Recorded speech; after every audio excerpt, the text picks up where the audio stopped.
और इस वक्त बीजेपी की प्रेस कॉन्फ्रेंस चल रही है। बीजेपी के नेता राजेंद्र राठौड़ इस वक्त क्या कुछ कह रहे हैं प्रेस कॉन्फ्रेंस में, वो आप सुनिए।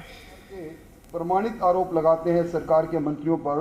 उन्होंने फिर चिट्ठी लिख डाली और आपके राजेंद्र बिधूड़ी जी ने कह डाला कि अगर रीट की परीक्षा की जांच सीबीआई करते तो मंत्री जेल में जाते। रामलाल मीणा और एक विद्रोह का एक बड़ा व्यापक स्वरूप हम देख रहे हैं और शायद इसीलिए मुख्यमंत्री जी अपना रिपोर्ट कार्ड रखने के बजाय अब तक उन्होंने एक ही रिपोर्ट कार्ड बनाया है कि अपनी सरकार को बचाने के लिए बाड़ाबंदी का रिकॉर्ड बना रहे हैं। अभी अध्यक्ष जी ने कई योजनाओं का जिक्र किया। एक योजना जल जीवन योजना जिसका जिक्र अध्यक्ष जी ने किया।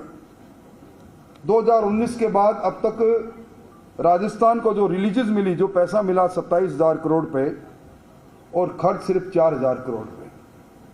रेटिंग एजेंसी ने कहा कि जल कनेक्शन में राजस्थान इस योजना में 29वें नंबर पर है देश में।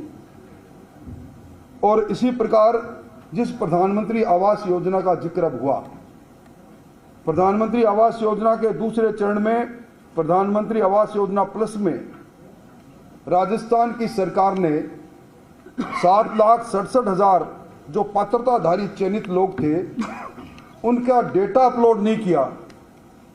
गरीब के कल्याण की बात करने वाली सरकार ने उन 7,67,000 लोगों को महरूम रखा। और अभी बेरोजगारी का आलम आप देख रहे हैं। मुख्यमंत्री जी अपने रिपोर्ट कार्ड में प्रस्तुत करें कि राजस्थान में बेरोजगारी के आलम में क्या कारण है कि हमें 28.8% पर हैं, जो देश में दूसरे नंबर पर हैं। अभी एनसीआरबी के आंकड़ों ने कहा कि जो ग्रेजुएट लोगों ने आत्महत्या की है रोजगार की तलाश में, राजस्थान में पहले पायदान पर। अडानी को लेकर मुख्यमंत्री जी ने कई बार हमारे केंद्र सरकार पर अपने निशाने साधने की बात कही। ये पहला मौका होगा संस्थागत भ्रष्टाचार का जब अडानी समूह को इंडोनेशिया से कोयला आयात करने के लिए सिंगल टेंडर, दूसरे निविदा भरने वाले के दस्तावेज नहीं होने के नाम पर उसको खारिज किया गया और 18,000 मैट्रिक टन प्रति टन के सर्वाधिक महंगा पूरे देश में कोयला खरीदने का आदेश 1,042 करोड़ का सरकार ने अडानी समूह को दिया। सरकार स्पष्ट करे आरटीपीपी एक्ट की धज्जियां क्यों उड़ाई गई। और अभी महंगाई के विरुद्ध में गांधी जी के चरणों में जाकर अपना विरोध करने वाली सरकार बताएं। केंद्र सरकार ने जब फैसला किया, उन्होंने अपने रोड इंफ्रास्ट्रक्चर सेस में से पैसा कम किया। 8 रुपए प्रति लीटर डीजल में, 6 रुपए प्रति लीटर, 7 रुपए प्रति लीटर डीजल में और 8 रुपए प्रति लीटर पेट्रोल में। तो मुख्यमंत्री जी ने बयान जारी किया कि 12,000 करोड़ रुपए का इसमें हमें भार आएगा।